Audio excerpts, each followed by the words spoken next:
Мен парламент мәжілісіне Бабакованың үстінен шағымды түсірген болатынмын.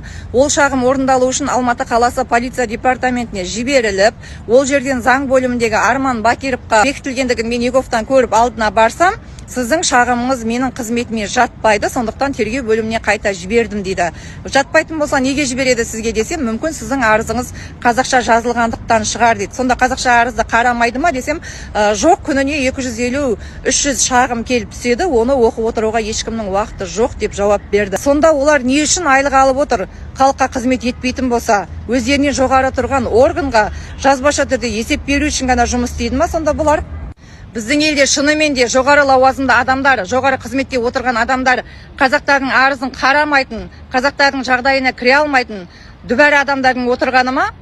Қараңызшы, күніге 250-300 адамның арызы қаралмайтын болса, оқуға ешкімнің уақыты болмайтын болса, шамамен айына бір 4000-5000 адамның өмірі құрбандыққа кетіп жатыр деген сөз ғой бұл.